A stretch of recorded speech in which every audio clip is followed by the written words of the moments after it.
Salut à toi, dans cette vidéo, je voudrais te partager deux bêtises que j'ai fait dans cette semaine. Deux bêtises parmi tant d'autres, deux bêtises que j'aurais préféré vraiment éviter. Et pour aller plus loin, en fait, j'ai envie de te dire que ces bêtises, on peut les relier au fait que je suis TDAH. On peut évidemment les relier à tous les symptômes du TDAH, il n'y a pas de souci avec ça. Par contre, je pense que ce n'est pas l'unique cause. Je pense que parfois, notre TDAH a bon dos. Et puis, je voudrais identifier avec toi finalement la cause que je crois être de ces bêtises. Et puis, pour aller plus loin, évidemment, trouver une piste de solution pour ne plus que ça puisse à nouveau se reproduire. Voilà. Tu sais que c'est la rentrée et que à la rentrée, il y a plein de choses à faire, il y a plein de choses à organiser. C'est un moment charnière de l'année où finalement tu organises, tu planifies, tu fais en sorte que voilà, on vient de tourner une nouvelle page. Pour ton enfant, c'est important, c'est une nouvelle année. Il y a plein de choses à mettre en place, les inscriptions au sport, à la musique, s'il fait des activités artistiques. Donc il y a l'école d'un côté avec un changement de classe, peut-être un changement de maître. Voilà, un changement en tout cas pour lui, et puis d'un autre côté, une organisation, la possibilité de remettre une nouvelle organisation en place pour que cette période se passe bien. Jusque-là, j'imagine que tu es d'accord avec moi. On a tous envie de profiter de ce syndrome du cahier neuf, finalement, de ce moment charnière pour organiser notre année, sur une période plus longue finalement, pour que ça se passe bien, pour que les choses se déroulent de manière fluide. Mon plus grand garçon souhaite faire de l'athlétisme depuis au moins 2 ans, voire 2 ans et demi. Et puis, les choses sont bien faites parce que juste à côté de la maison, on a un club d'athlétisme avec un super stade, un super club d'athlétisme si tu veux. Ils ont énormément de demandes, tellement de demandes parce que les enfants adorent ça, qu'ils n'arrivent pas à répondre à toutes les demandes. Donc il y a 2 ans, quand on a voulu faire cette inscription au niveau du mois de septembre, on nous a gentiment répondu qu'il était déjà trop tard pour cette raison que le club a énormément de succès et qu'il y a un certain nombre de places limitées. On nous a donc gentiment demandé de retenter l'expérience l'année prochaine. Et donc voilà, on y est, je me retrouve responsable finalement de l'inscription de mon fils à l'athlétisme.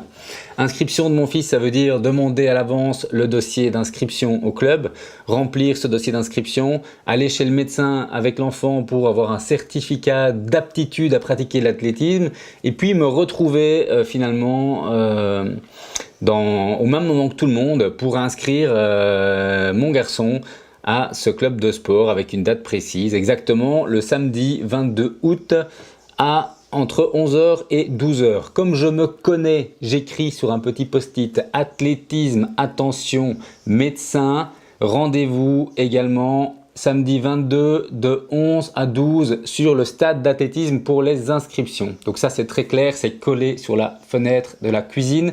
Je le vois tous les jours et pourtant, eh bien, je me retrouve le dernier jour, donc le jour de l'inscription chez le médecin parce que j'ai procrastiné toute la semaine. Je ne suis pas allé chez le médecin le soir parce que j'avais pas envie, parce que lui n'avait pas envie, pour une série de raisons. Bref, la procrastination fait que le dernier jour, je me retrouve obligé le samedi matin d'aller chez le médecin chercher ce certificat. On sort du médecin avec le certificat et là, mon cerveau, je ne sais pas pourquoi, mais mon cerveau qui avait enregistré finalement, qui avait même pris le temps de noter sur ce petit post-it rendez-vous entre 11h et 12h sur le stade, eh bien, il est tout d'un coup persuadé que les inscriptions se font à 13h sur le stade. Donc, voilà, pas de problème, on sort de chez le médecin, je rentre et je préviens tout le monde, dans 1 heure, il faut qu'on aille sur le stade d'athlétisme pour les inscriptions. Évidemment, si les inscriptions ont lieu de 11h à 12h et que toi tu te pointes à 13h10, eh bien il n'y a absolument personne pour inscrire qui que ce soit. Le stade est vide et tu te retrouves un peu comme un con sur ce stade d'athlétisme en train de te dire où est-ce que j'ai foiré.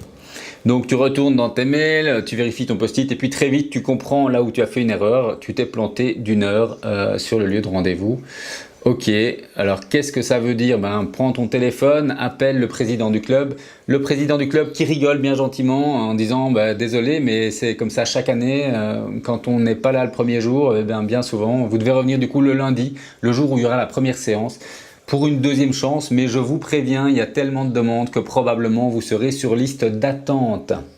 Donc pour la petite histoire, le lundi j'y retourne avec mon garçon sur ce stade d'athlétisme à la bonne heure cette fois. Tout le monde est déjà en tenue, etc. Sauf que lui, non, il est là, il n'a pas le droit encore de commencer l'activité. Je dois attendre que la secrétaire arrive, s'il y en a pour une demi-heure, 45 minutes. Pour finalement m'entendre dire que oui, je serai le premier sur liste d'attente. Donc il y aura une place pour lui si quelqu'un se désiste.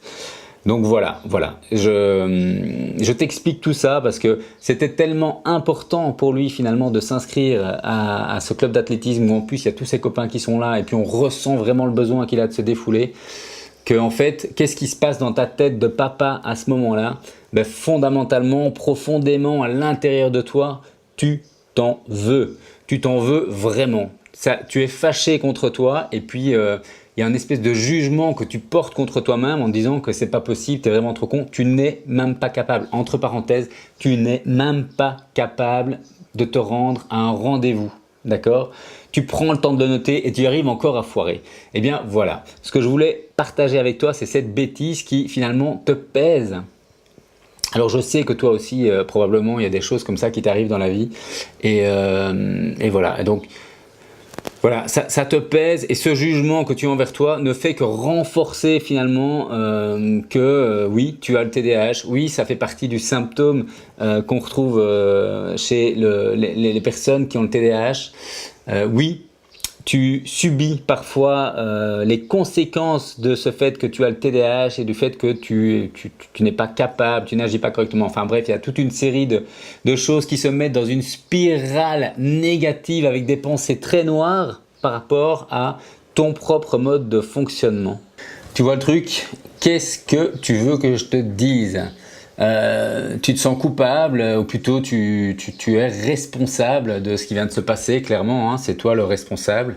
Il y a ce sentiment de culpabilité. Alors avec le temps, parce que ça s'est déjà reproduit maintes et maintes fois dans la vie, alors pas ce problème-là, mais un autre qui est sensiblement basé sur les mêmes causes, avec le temps, tu finis par relativiser, c'est-à-dire que tu pars du principe que plus rien n'est grave. Tu arrives à prendre un certain recul qui fait que voilà, c'est pas grave, c'est pas grave.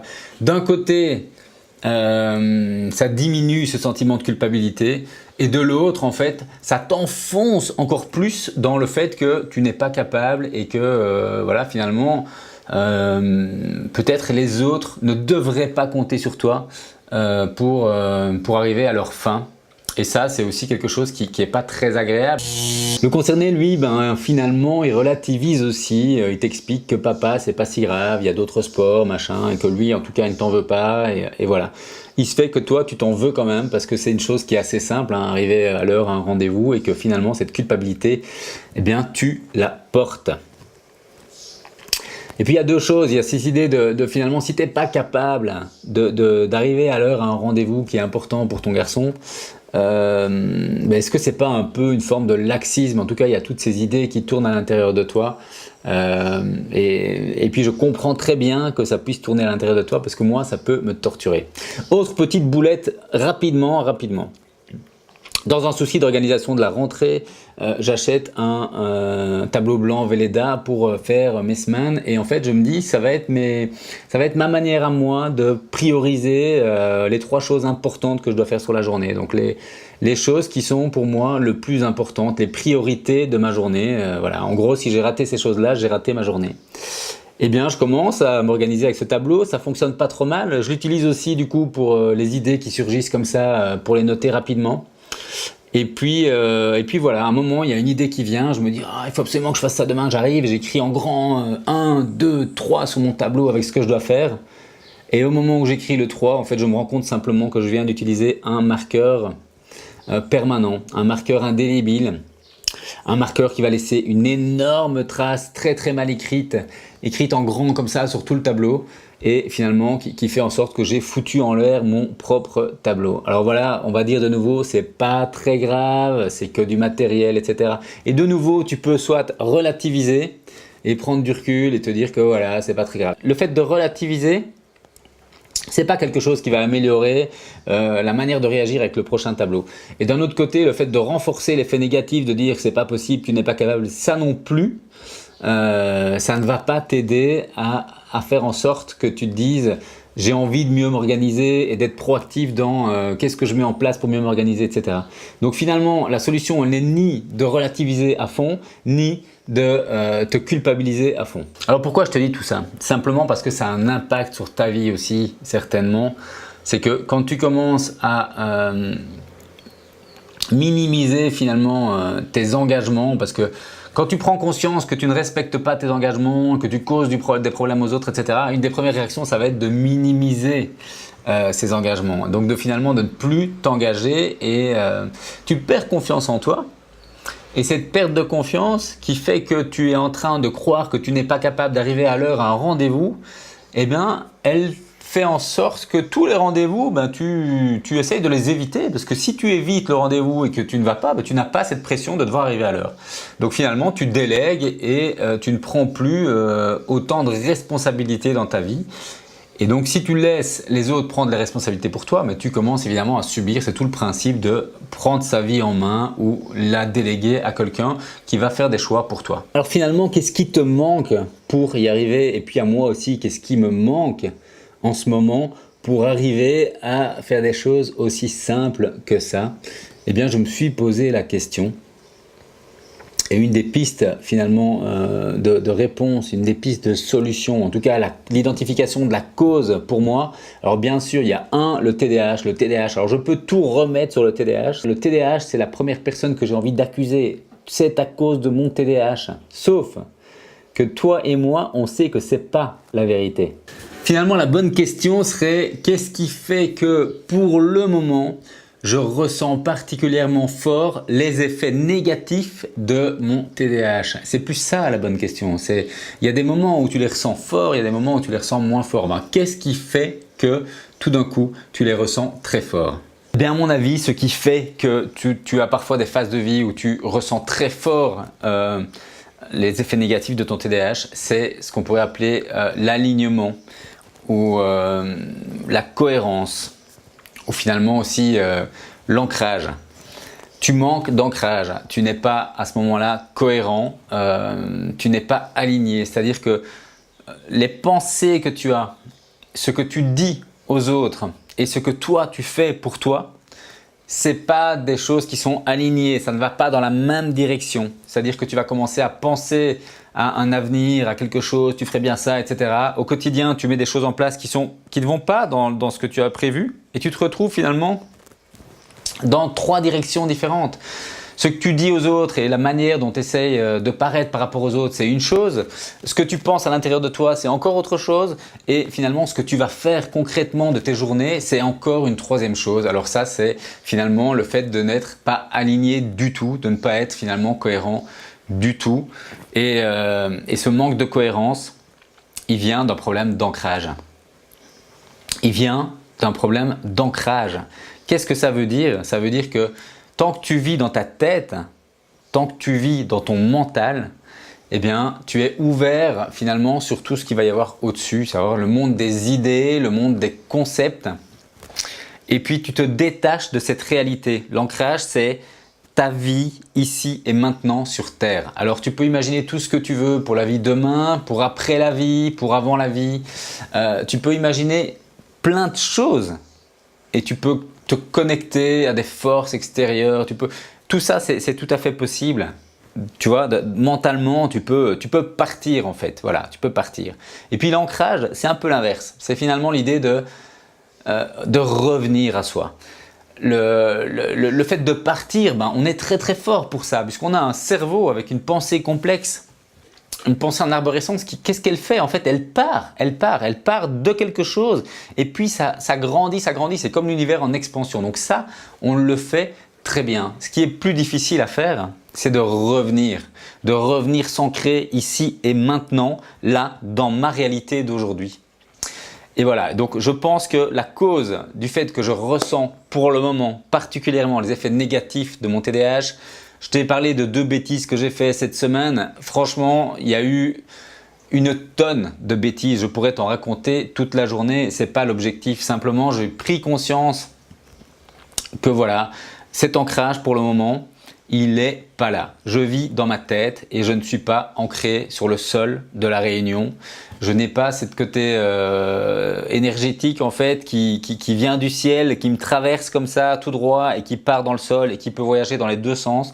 Pour le moment, c'est à sens unique. Ça part de moi et ça part dans ma tête et puis paf, ça part dans les idées comme ça dans l'univers. Mais il n'y a pas ce côté fluide où ça circule convenablement. Il y a un blocage quelque part. Je ne suis pas ancré. En tai chi, on appellerait ça par exemple des fuites d'énergie. Une fuite d'énergie, qu'est-ce que c'est? C'est simplement une perte en fait énergétique. C'est l'idée que l'énergie, ça va être la monnaie universelle si tu veux. Tout le monde a besoin d'énergie pour fonctionner, pour réaliser des choses, même pour penser, tu as besoin d'énergie. Cette énergie en fait, elle est là, mais tu la dépenses à gauche, à droite, dans des multiples projets et en fait, il n'y a pas ce centrage, il n'y a pas cet ancrage, il n'y a pas ce côté un peu focus où tu sais ce que tu veux. Tu es parti, tu t'es dispersé en fait et cette dispersion fait que voilà, tu es fatigué, tu es submergé, tu as plein de choses à faire et puis tu sais plus. Et finalement, tu perds petit à petit ce sens de la vie. Tu perds ce sens et quand tu as ce sens, quand tu peux tirer sur le fil du sens de la vie, mais tu peux avancer toujours dans la direction qui finalement te convient et à ce moment-là, tu vas être plus aligné, tu vas être plus cohérent, tu peux être plus toi-même vraiment, tu ne vas pas être dans le fait de paraître par rapport aux autres. Et ces moments-là sont des moments magiques que j'ai déjà vécu et puis finalement, ce que je partage aujourd'hui avec toi, c'est que ce n'est pas parce que tu vis à certains moments de ta vie des moments qui sont très cohérents où tu es parfaitement aligné qu'à d'autres moments de ta vie, cette cohérence finalement tu ne la perds pas un peu, tu ne t'en éloignes pas un peu et que parce que tu t'en éloignes, il t'arrive toute une série de bricoles, toute une série de choses qui font que si tu ne recentres pas sur toi, tu ne vas faire qu'une chose, c'est de continuer à t'éloigner de cette cohérence, de cet alignement. Donc quand tu as ces phases down, on va dire par rapport au TDAH, ces phases down, c'est-à-dire les phases où tu ne te sens pas bien à cause de ça, tu subis finalement les effets négatifs du TDAH, et bien quand tu as ces phases down, c'est à mon avis très important de prendre un temps pour essayer de sortir de ton mental et de faire un ancrage. Alors, dans la prochaine vidéo, je te montrerai 3 techniques d'ancrage que moi j'utilise particulièrement. Quand je prends conscience de ces moments-là, je me dis voilà, il y a des choses à faire pour finalement travailler un peu son ancrage et se sentir plus ancré, se sentir plus solide sur la base de ta vie. Mais avant, ce que je voulais partager, c'est que finalement ces moments qui sont down, tu dois les voir comme un signe, c'est quelque chose de plutôt positif, c'est comme un signal d'alarme. Quand tu as soif, ton corps te dit qu'il faut que tu boives, et bien là c'est la même chose. Quand tu commences à faire plein de bêtises vraiment par rapport à ton TDAH, que c'est une phase où tu les cumules vraiment, c'est pareil, c'est ton corps qui te dit finalement tu as besoin d'un ancrage, tu as besoin de t'aligner, tu as besoin de te recentrer sur ce que tu veux vraiment. Ça finalement c'est un signe et tu te dois de l'écouter si tu veux pas continuer à dépenser de l'énergie à gauche et à droite et à être épuisé, à disperser ton énergie dans plein de projets et par la force des choses, en faisant ça, à n'arriver à rien de ce que tu souhaites. C'est dans la prochaine vidéo donc que je te partagerai ces 3 techniques d'ancrage que j'utilise personnellement. En attendant cette vidéo, ce que tu peux faire si tu veux me filer un petit coup de main, c'est simplement répondre au petit questionnaire où tu trouveras un lien juste sous la vidéo. C'est un questionnaire sous Google et puis voilà, en fait ça me permettra de connaître mieux tes besoins finalement et de mieux cibler les publications de cette chaîne et de travailler plus en alignement aussi si tu veux avec toi. Donc je remercie déjà à l'avance tous ceux qui prendront 3 minutes pour répondre à ce questionnaire. J'en profite pour remercier tous ceux qui l'ont déjà fait parce qu'on a quand même déjà reçu pas mal de réponses. Ces réponses sont plus intéressantes les unes que les autres parce qu'elles me donnent un petit peu tes problèmes, qui tu es, quelles sont tes plus grosses frustrations et en fait ça me guide aussi dans ce que j'ai envie de partager avec toi. Merci d'avoir consciemment suivi cette vidéo. À très bientôt.